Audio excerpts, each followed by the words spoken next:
welcome back to another episode of Somebody's Mama Podcast. We're your hosts, Kendra and Nicole. And as you guys can see, we have a special guest in the building. So we are going to introduce her. But before we do that, we just want to make sure you guys are aware that we're also on YouTube. So you can head over to our YouTube channel to see this interview live on Somebody's Mama Podcast. Feel free to subscribe. And we're also at Somebody's Mama Pod on Instagram. So let's get it going. Yes. Okay, so our guest today is Deonna Okotie. Yes. And she is our special guest today. She is a reality star. She is a digital creator. She is a wife, a mother. She values family and faith. So she's in right with us on the podcast. So we are so excited to get to know a little bit more about her today. As you guys, some of you may be aware that she did get married on television unconventionally. She actually met her husband at the altar. Yes. So, but there is so much more to her, so much more to her story. She is now a mother. When we first met her, she was not a mother. So we're so excited to just dive in today. So welcome, Deonna, to the pod. Yay. Thanks for having me, ladies. We're so happy to have you today, and we have so many questions. So we just want to go ahead and start off with a nice little icebreaker. Okay. So as you guys know, we like to start the podcast with our mama moments. Mm-hmm. And we'll just kick it right off, okay? You want to go first? I'm going to go first so I don't forget. Okay. You guys know if you're listening to the pod, it's always hard for me to remember my mama moment. Yes. And Deonna, you have your mama moment ready, right? Yes. Okay, perfect. So my mama moment today was a little bit more sentimental, not really funny. But so yesterday I went and I had an appointment, and before I left, my son asked if he can have like a piece of paper, and he asked for crayons. And so I gave him a piece of paper and some crayons. And this morning I go into my office and he left me a note that said, "I love you, Mom." Aww. And he doesn't really leave me notes like too often like that. Aww. But he, as most of you guys know, he's going to first grade next year. So he's really been loving writing and reading. Love that. And he writes in his little journal and things like that. So it's really cool to see how his handwriting has developed, and then him just wanting to write a sweet little note to his mommy. That's really cute. So that really warmed my heart. It was a pleasant surprise this morning. Nice. You're going to have to frame that. I am. I was like, oh my God. My husband was jealous.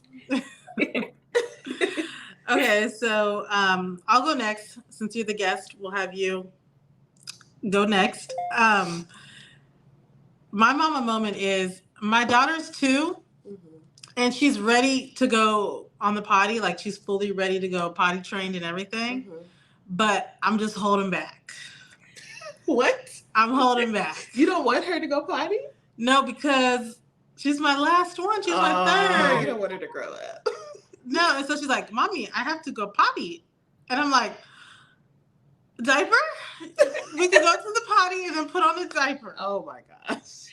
And she's like, "Okay, you know." Yeah. But my mom went and bought pull-ups, and I was like, No. It's just the fact that she's like, you're not ready for her to grow up, or it's just like leaving the baby stage. Like, I went to Target and I was like, these are one of the last times I'm going to be going in the baby section. Like, I'm done. Like, I don't know. Like, and then everybody keeps having a baby. I saw a friend of yours just had a baby the other day, and I was just like, I just don't know what to do. I don't know what to do. The baby fever. Yeah, and it's like I have baby fever, but I don't want to have any more babies. I feel you. Have to love on them from afar. Yes, definitely from afar. What about you, Deonna? What's your mama moment this week? So Declan right now is 2.5, and at his daycare, they're doing summer camp. And this week was all about animals. So they had a reptile farm come, like a reptile, I would say like a reptile farm come, and they brought snakes and spiders and turtles. And I wasn't able to see it live, but they sent me pictures. In the first picture, you see Declan on the first row. The eyes are really big, looking at the snakes. They bring out a tarantula. His eyes are even bigger. And by the third picture, there's like a large lizard of some sort. And I'm looking on the front row and I don't see Declan. He has gotten up from the front row and moved to the back. He was like, no, I don't want no parts of this. This is too much. Like, I was cool with the turtle, maybe the snake, but this big thing, no, I don't want to be anywhere near it. So that just tickled my heart to see him on the pictures of like, you can just see him move from the front to the back. And it just made me laugh. That is so cute. He's That's like, funny. that's where I draw the line. He was like, this was real fun, but Yeah. no thank you, ma'am. It's always so fun to see how their personalities develop as they get older, and like the things they're afraid and are not afraid. Like my 3-year-old loves dogs. Like he doesn't care. He'll walk up to any dog. Oh, wow. My 6-year-old, if he sees a dog 100 feet away, he's going the opposite direction. I love that. I love that. So ready to dive in? Yes. Let's do Okay. Gonna go first, Okay, so of course we have to get straight to something I'm sure a lot of people want to know about you, Deonna, and that is, how has married life been post show? Or yes, how has married, I can say that right. Yeah. How has married life been, post everything? Married life post the show has been crazy. So Greg and I have been married for 4 years now, and we celebrated 1 year going into the pandemic. So like our wedding anniversary is March 21st, and the pandemic, like everything shut down on like March, like the previous week or something like that. It was something crazy. So we spent, that second year of our marriage all in lockdown and just like continuing to learn and grow each other, continuing to date one another. We started a business like 6 months after we met, which is crazy because you're still getting to know your spouse and now you're becoming business partners. Right. A little crazy. Yes, that is a learning process every single day. And then we became parents in like 2 years afterwards. So I feel like it's been moving really fast, but at the same time been going like slow. Like, I don't know how to describe it, but we've just been continuing to date each other. And that's been the main thing of like us just continuing to learn and change as we are going through these different seasons. Yeah, that's definitely a testament of your relationship because starting a business with a spouse. Yes. All while you're still learning, because still learning each other. Yeah, she's still getting to know him at this point. So 6 months in, and then you're starting a business, and you're on lockdown, so you guys are with each other 24/7, and that's like, child, if y'all can make it through that, honey. Yeah. Yes, and we can make it through anything. People always say, I know, at least for me, the first year was definitely the hardest. So to imagine doing your first year on lockdown, because that lockdown took a lot of people out. It did. A lot of people out. So that's why I say, like, kudos to you guys pushing through, like, all the many different challenges that could or probably did come. Yeah, because I feel like everybody went through the same challenges. Yeah, like, because think about it, on your normal day, you spend most of your time at work. Yeah, kind of like away from each other, and then it's like you come home, you may have this event, that event, and then switch to 24/7. Yeah. Yes, and that was weird for us because of the fact that like Greg has worked from home before. So he understood like how to build his schedule, how to wake up early, do his normal routine, and then start work. I've never worked from home before. So like those first couple of weeks, like I was like, oh, just roll out of bed and start work. And he was like, no, you can't do that. You're going to burn yourself out. And I was like, what are you talking about? So he taught me some things going through and learning how to work from home and all of that. But definitely interesting on me learning that I get energy from being around him. And that isn't how he gets energy. Like he needs his space. And like I was thriving. I was like, this is great. And he was like, you're sucking the energy away from me. Like so yeah. So relatable. Yeah, definitely had to find that balance. I was like, oh, I can't use you for everything. I'm sorry. So I had to find puzzles. And that was my thing during the pandemic. But how like smart is that to realize that and be able to pivot in that situation? You know, I feel like that was a lot of the reasons why people didn't quite make it out. Yeah. They couldn't, you know, realize that and like, okay, we got to adjust or we need to do this. And I feel like that's usually what makes marriages so strong is the ability to pivot and make changes and, you know, communicate those things. So kudos to you guys for figuring that out. Yeah. Because a lot of people did it. Exactly. And I can't say that we figured that out on our own. We have been going to couples counseling since the show stopped filming. That was something that they provided to all of the participants, which was lovely. So we've been using our therapist this entire time, and she was the one that really helped us, and really helped me see where I was like, Deonna, you need to change. Like, you can't rely on Greg for everything. But I would definitely say that the therapy helped as well. That's awesome. That's awesome. That's a major key because even to go into couples therapy when there's not necessarily like issues, it's really good because that's just being proactive and you're getting the tools. Like, you know, I kind of relate that the same thing to parenting. I was telling my husband the other day, like, maybe I should get like a little parenting book to understand like how my child's mind is working at this point in his life, because I've read books and stuff like that, but I'm like, I need to brush up because getting that information just helps you with, you know, like parenting and marriage, same thing, like grabbing those tools, even when the issue is not necessarily there. Yeah. It makes a difference. Yeah. It makes a huge difference. Definitely does. Yeah, for sure. So with your marriage and everything being so publicly with the way that it started, do you ever feel pressure or overwhelmed by how invested people are into your life? Like, I know going from just a regular person out here, regular, and now you have all these hundreds of thousands of people, millions of people watching you every week, feeling like they know you. Yes. Heavily invested. How has that been? Oh, that was definitely an adjustment.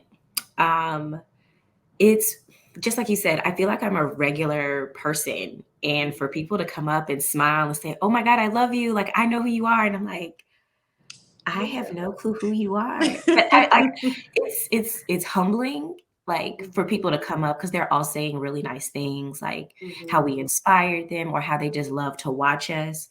But I would definitely say that there is some pressure there, especially before we had Declan. Everybody was like, when are you going to have a baby? And I'm like, I just met him a month ago. Like, seriously, I don't know him like that yet. Like, give me some time. So definitely before we like had Declan, there was a lot of pressure there. And now even after we had Declan, like people are like, so where's baby number 2? And I'm like, y'all, kids are expensive and love y'all, but y'all are helping with these bills. Like, healthcare is expensive. So yeah, like there's some pressure there, but most of the time everyone is just really nice and they're just kind of like starstruck to say hi.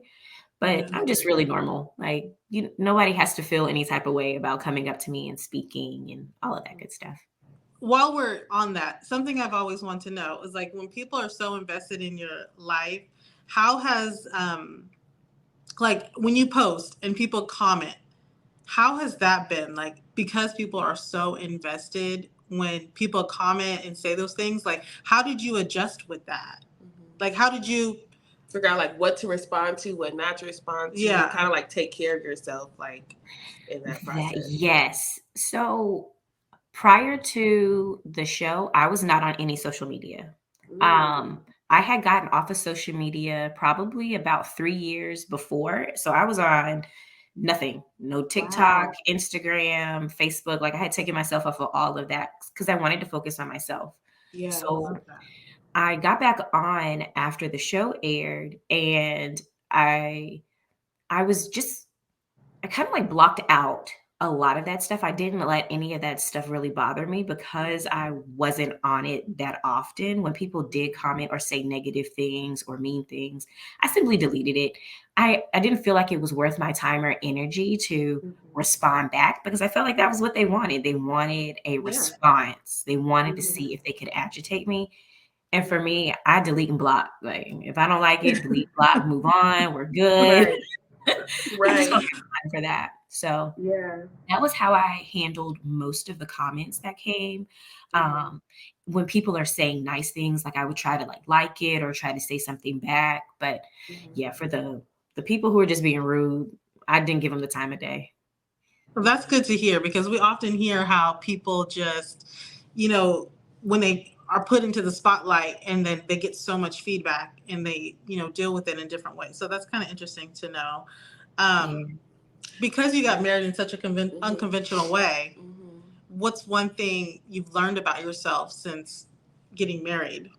Oh, one thing that I've learned about myself since getting married, as hard as I tried, going in and knowing who I was before the process, because I had been single for so long, I was like, I know what I like, I know what I don't like. Mhm. There were still things that I continued to learn about myself even once I got in a relationship, because it was like, this is a not necessarily like a new me, but it's me in a different chapter. And Mhm. although I had been working on myself as an individual, learning the main thing of if I wanted to go out after work, to grab a drink with my coworkers, I just did it. But now it's I got to remember, oh, I got to check in. Yeah. Oh, it is not that I'm asking permission. It's just more so of that courteous, did you Yeah. have anything planned? I just want to grab a Right. drink real quick. Are you good with that? Yeah. And So you won't we be always, worried. Yeah. right. And we always said yes to one another, but it was just more Mhm. so of that, we're checking in, making sure that we know where each other are at. So that would definitely be the one thing that I'm oh yeah, I have to remember there's somebody else in the house that I have to consider their feelings, or if Yeah. I'm going shopping, it's not just what I like in the grocery cart. What does Greg also like? He may not Yeah. like this mayonnaise. He may like Hellman's. Things like that that I didn't Yeah. think much about, but now is in the forefront. That's a good thought too, because you have to be intentional about that, or else it'll become an issue because you're not taking that into consideration. And that's a real shift that you have to make. Yeah. Only from going to only worry about yourself and what you want to do, even as small as the grocery store, like that. Because Yeah. sometimes I'm like, you get what you like. You think you throw a couple things in there, but then Yeah. you come home Yeah. with all this cool stuff. Because sometimes, at Trader Joe's, I get caught up. I don't know about you, Yes. but I get caught up. And so I come home with all these different snacks and stuff, and my husband's like, "Oh, that looks good. What else did they have?" That's so Exactly. relatable. Very relatable. My husband does that at Costco. I'm like, he'll go to Costco and he'll just buy all this stuff.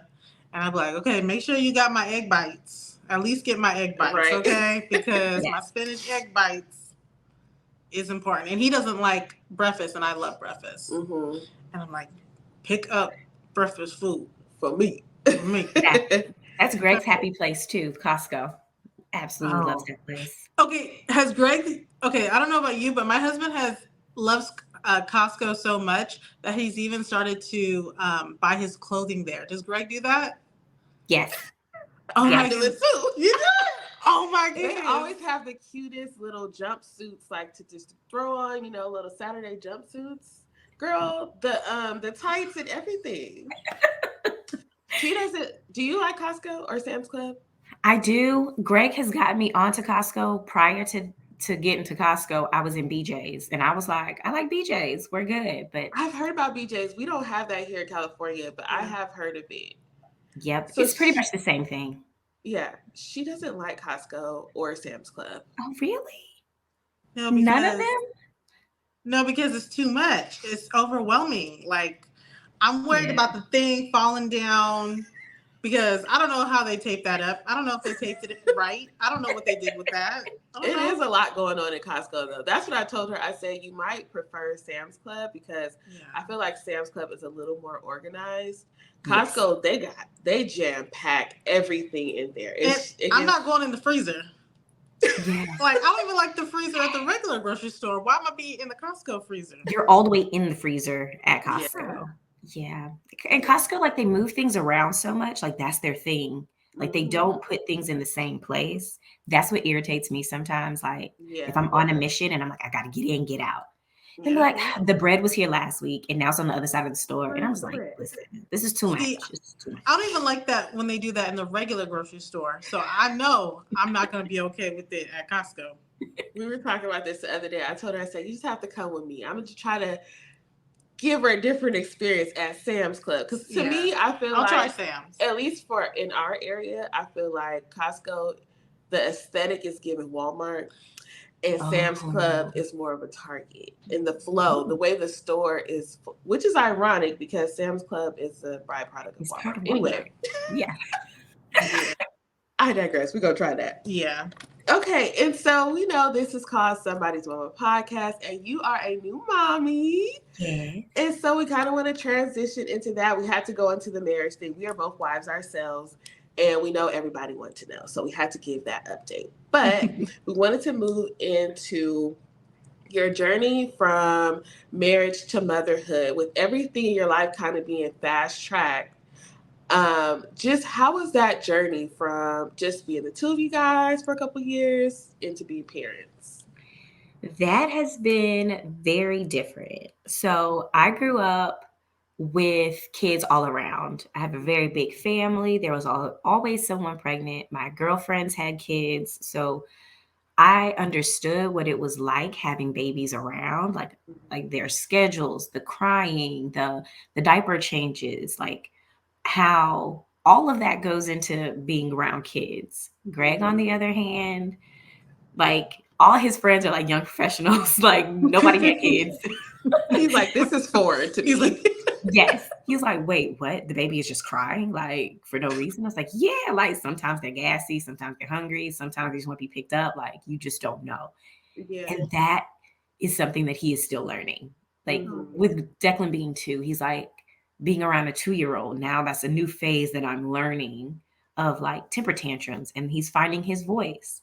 So for us, it's been like me trying to help, not always educating because that can get annoying. Like Deonna feels like she's a know-it-all. Like she's telling me everything about the kid. But then at the same time, it's like he needs to figure it out on his own. So I give him his space and he does his thing. And it may be different from how I do things with Declan. And those are things that I have to like pull back on and be mindful of. Like, okay, we'll give him his space. He can feed him without like, he didn't cut it on a diagonal. It's okay. Like, just relax. Right. You or me, I am you, okay? Yeah, you preach it to the choir.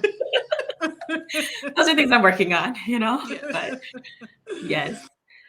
Oh my goodness, that's so funny, but that's so true, and that's really relatable because this one right here, she be doing the same thing. It's a part of the journey. Like my husband and I had to learn that balance as well. Like I really had to pull back on, just my way doesn't mean that's the only way, right? And kind of like you said, letting him learn. And like my husband also, he was around a lot of children, so he's kind of raised kids before too.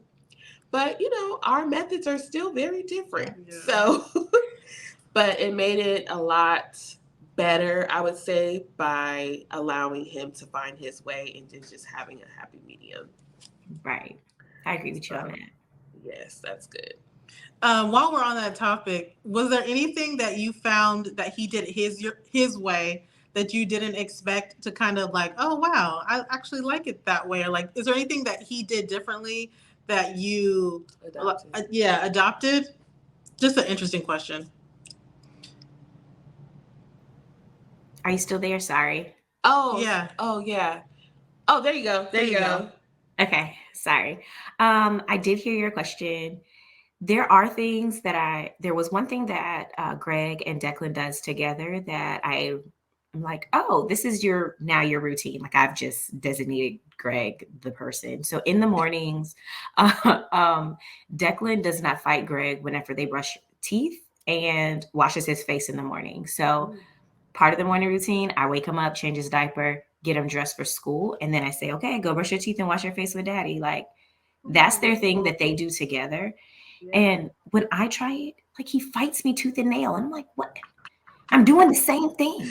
Right. But it's fine. I let them have their moments. So yes, but I definitely say that's like their little bonding moment that they do together. Like they talk to each other. Like I hear Declan and they're singing to Greg, like while they're Oh, I brushing their love teeth. that. So it's good.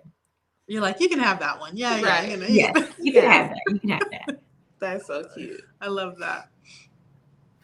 Oh, crossing over to motherhood or staying in motherhood, is there anything that you had expectations in motherhood that when it actually happened, you were like, oh, wait, this is completely different? Or anything you expected in motherhood and then you're like, oh, no, this is the real reality? Was there anything that was unexpected?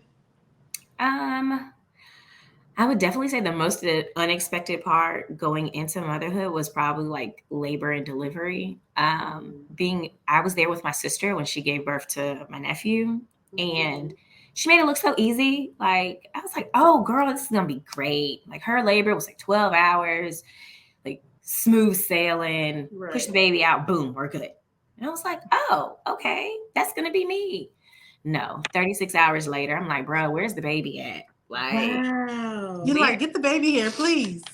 right? Like, come on, like what happened? Like my sister, this is not her story. Like how she went through it. So I would definitely say like the whole labor and delivery part definitely was eye opening and different from how I thought it was going to be, and then when reality hit, it was like very different.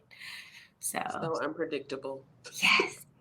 It's so unpredictable. Like you can have a plan and that little birthing plan. Just throw that window. Mine went out the window. It was nice to kind of look at, be like, oh, in theory, this is nice.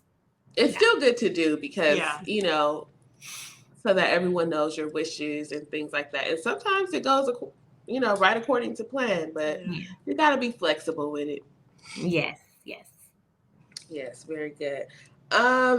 So far in motherhood, you're about 2 years in. Is there anything that you feel like you would have done differently so far? Maybe methods or anything really? What have I done differently? I think when it comes to like disciplining Declan, we're still like trying to figure that whole thing out. Like I'm trying to learn more about gentle parenting. Yeah. My patience sometimes is not the gentle parent. Sometimes we're going in the corner. Sometimes we do pop like on the hand, but like some of that stuff like just doesn't work with Declan. Taking away the iPad, no, that will get him.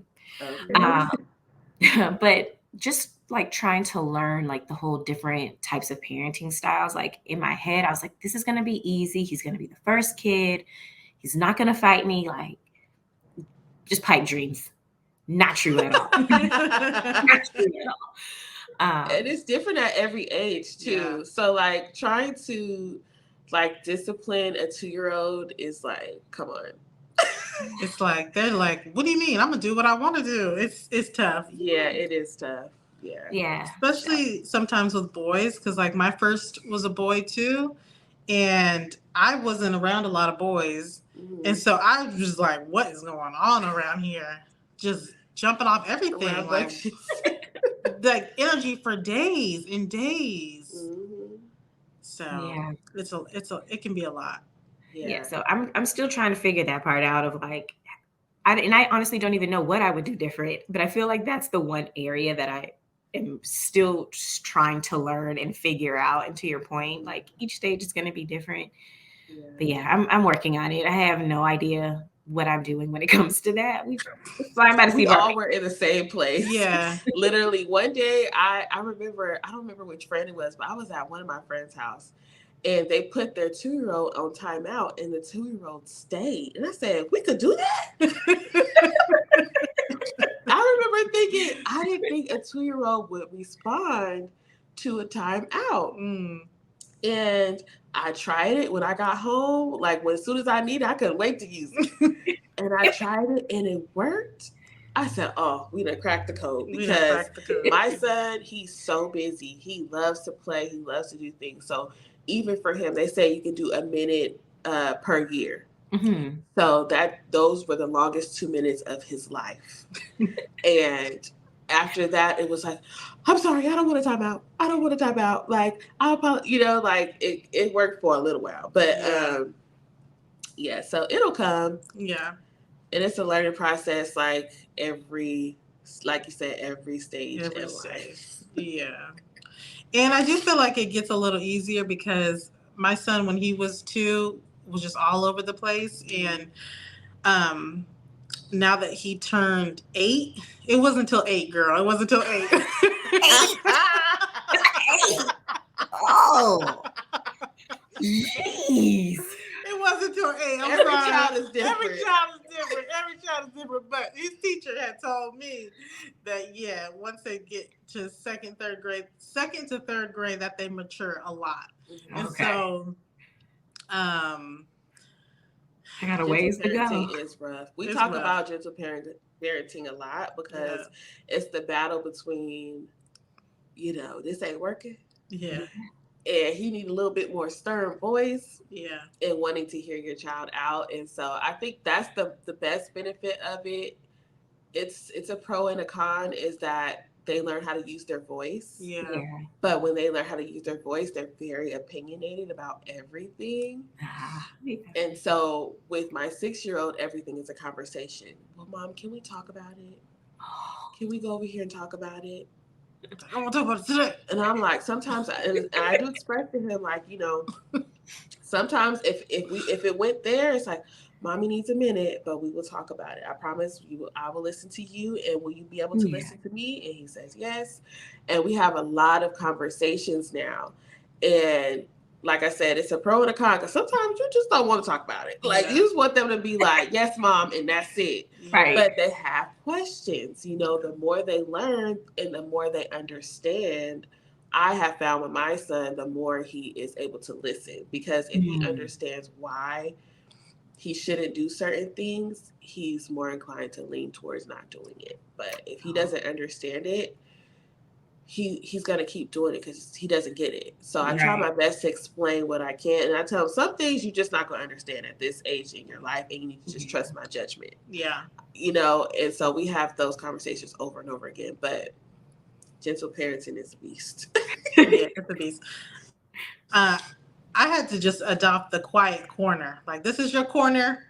We got a beanbag, a book, a tablet. Not a tablet. It's time out.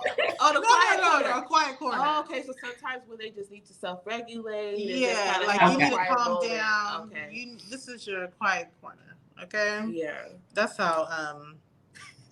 When Mama needs some quiet. Right. And I'm going to use that. I'm sorry. I'm going to go ahead and tell you right now. I may be stealing that. Just be like, you know what? Quiet corner. It's time to relax. Yeah.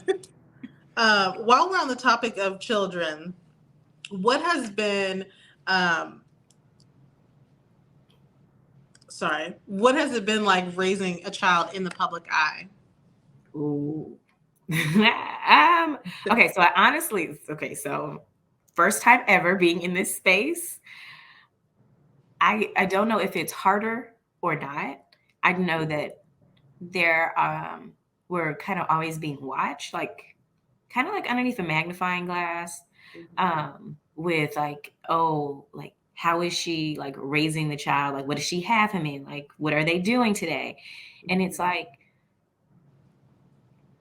I'm new to this. So I don't know. I'm still learning. Like, he's still learning. So I'm just like really grateful that so far a lot of people have been very like gracious and like giving us grace and advice in this season. We haven't gotten a lot of like backlash, knock on wood, for like the things that we have done like with Declan, as far as like he still sleeps in a crib. He has a bedtime at 7:30 ish now. We're kind of pushing it a little bit. But like we kind of let him have his freedom, but I don't know how to describe it. It's just because we're still learning each other, like as a mom and as a son, and as a dad and a son, like trying to figure out those relationships. we're trying not to put too much focus on like what the public thinks. Like we're just trying to do what is right for Declan, or what we feel is right for him at this stage, what feels right to us.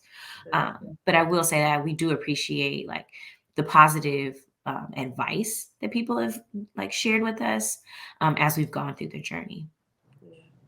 How do you gauge like how much to share and how much to kind of just keep private? That's something that Greg and I go back and forth about. I look at Declan and I'm like, oh my God, he's so cute. Like, I just want to share him with the world. And then Greg is like, okay, well, like everybody doesn't need to know everything about him on account of, sadly, the world is different and it's scary. And, you know, just because someone sees your child in pictures, like they still come up to you and like, oh, hey, you know, like he doesn't know you. Like that's still a stranger to him. You still want him to be, you know, stranger danger. Like you don't go up, like don't go off with anybody who's not mommy and daddy. So it's hard for us to find that balance. But I think that between Greg and I, it's always a discussion of like, is this something that we want to share, or is this something we want to keep to ourselves? Like, just as long as we're on the same page, that's what works for us. But I mean, at the same time, Declan now is getting at a point of like, no pictures. Like, I will respect you, no pictures. But if he says stuff like that, then I know, okay, give him space and respect his wishes and his space too. Yeah, that's good. He's already learning how much is too much for him. He's like, listen. Yes. Is there anything about your motherhood journey that you feel like your audience might be surprised to know, or anything you want to share about it so far? What would you all be surprised to know about? Okay. When we gave birth, I thought that I was going to be more of a stern disciplinarian. Like Greg is also half Nigerian, so I also knew that he would be kind of stern and strict as well. But I also thought like that I would be like on the same level of with him. Like we're going to be strict parents. I have a dog before I met Greg. And if you talk to any of my friends and family, they'll be like, Deonna was just so strict with Sandy. Like Sandy was like well trained, like you snapped your fingers and she did everything. But then when I had Declan, like he got me wrapped around his little pinky finger. Like I try so hard to be like, Declan, go sit in the corner. Like you're not getting this. Did you eat what was on your plate before I give you more? And like he does this fake nibble thing, like, oh, I kind of put it in my, like I kind of ate it, and I still give in and give him whatever it is that he wants. So yeah, I'm a pushover as a mom. Like I didn't think it was gonna be me, but it's me. I know. You're not alone. It's hard. It's really hard. Yeah. It is really hard. And I feel like the boy-mom relationship too. Yes. It's just something about it where the boys, they tug on those heartstrings and you'd be like, oh, I don't want you to be. Because he found love in such an unconventional way.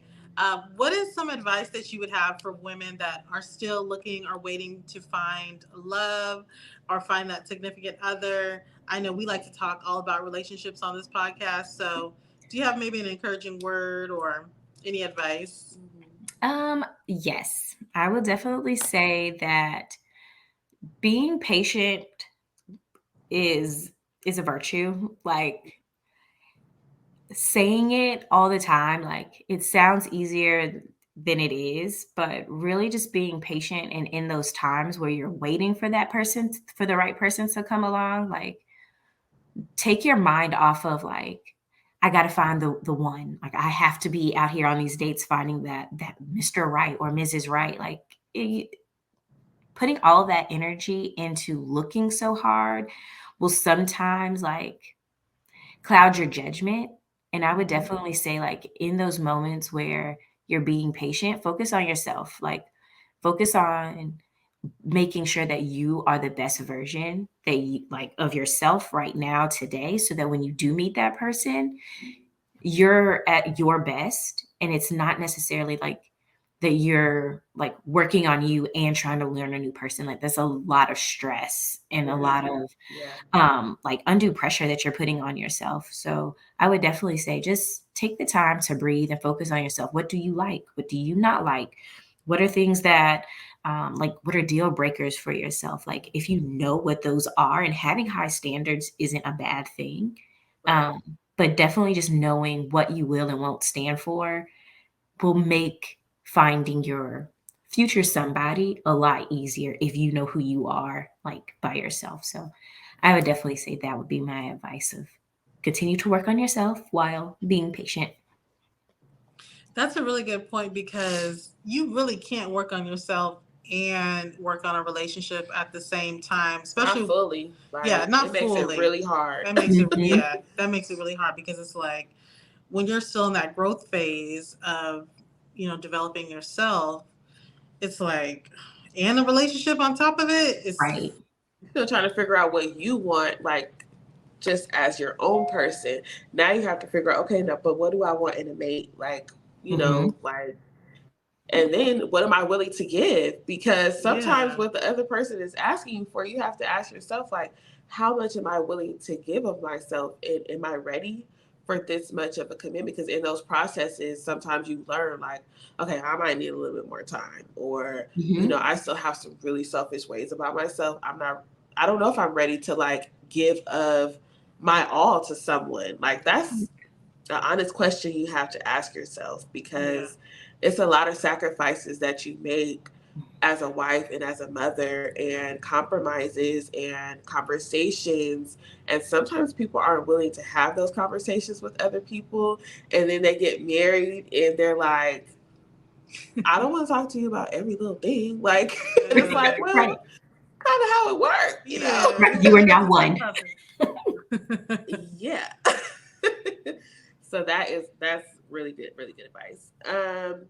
So being a wife and a mother, having a career, being an entrepreneur, like you have so many things on your plate, and I'm sure more to come. Yeah. So what are some things that you like to do to refuel? We talk a lot about like self-care and like trying to encourage moms to think about themselves, put themselves on the calendar, because we think about everybody else and everything that we have to do. But what are some things that you like to do to kind of like refuel or self-care? Yes, I love getting facials. Um, I have adult acne, and going to the esthetician and letting her do her magic on my face, Yeah. I absolutely love it. And that's like a good hour and a half of just me by myself in a dark room, listening to like calming music. Yeah. That is my happy place. Greg found her for me, and I was like, "Oh, Mm. I love you. This is great. Yes, Go ahead, Okay, Greg. Greg. so yeah, like I absolutely love doing that. And then just like taking drives, like even if it's just like going to the store by myself without Greg, without Declan, and I can just walk up and down every single aisle. I don't have to buy anything. It's just being out in the fresh air. Those are things that I enjoy to help recharge myself. And then lastly, being around my family. I draw energy off of being around my sister, my mom, my dad, spending time with Greg, of course, but family time re-energizes me. So when I can come back and be like 100%. That's beautiful. I love Those are that. those are great tips too, because those are practical things that any of us can do. Hmm. Um, Walking down up and every aisle by yourself is A game changer. game changer. Like especially if you got a little coffee or like, you Mhm. know, Hmm. Yeah. beautiful. Love that. That super Target, hit the grocery Yes, side, then hit the clothes, little home goods. yes. You're Love it. like, oh wait, I forgot the clearance section. Let me Right. Let go. me mosey on Let me over see here. that. Absolutely. And can't forget the beauty section. Oh my Oh goodness. yeah. Yes. Yeah. I don't even wear makeup, and I'd be like, okay, so what's this? That's great. Like those little small things, just like making time to do it, it really does make the difference in like how we can continue to push forward. Because if we think about all the things that we have to do in a day and the things that are still coming, Hmm. it can be a lot. So Yeah. just taking a breather, take a little woosah, a little moment to recharge, just get me through. Yeah. Yes. Well, Deonna, we have really enjoyed having you here on the pod. But before we go, we want to let you know. I'm sorry. Before we go, we want to ask you, what are some things you're currently working on? And is there anything we can expect from you from the future? Yes. So, like I spoke of earlier, Greg and I do have a clothing brand, Akpacery. So you can go on there and you can find different t-shirts, hoodies, leggings. They're all designed by Greg and myself. So that is akpesiri.com. We'll put it And in the description in the show notes so you guys can see. yes. And then we also have a YouTube channel, the Okoties on YouTube. We try to go on there and post videos of us doing random things around the house, little vlogs of Declan growing up, of course. And those are the two main things. You can also find me on Instagram at Deonna.McNeill. And yeah, those are the main things that I'm working on these days. Awesome. So, you guys, those are ways that you can still keep up with her and her family. And we want to make sure that we support you on this journey. Congratulations on everything. It's so nice to kind of get a little update from you because I really enjoyed watching you guys as well. I was rooting for you guys. I was so happy with you guys' process. It was nice to watch it unfold. And still to this day. So you guys make sure that you guys are subscribed to their YouTube channel. We're going to add their website in the show notes and also the Instagram and everything so we can keep up with you, Deonna. But we thank you so much for being here and gracing us with your presence. Thanks for having me. You. This has been fun. Awesome. Thank you so much for coming on. We really appreciate it. And we appreciate you taking the time. I know it's late out there, so thank you again. Thanks, y'all. All right, so you guys can catch us again next week. Make sure you guys are subscribed and following us at Somebody's Mama Podcast and Somebody's Mama Pod on Instagram. And we'll see you guys next week.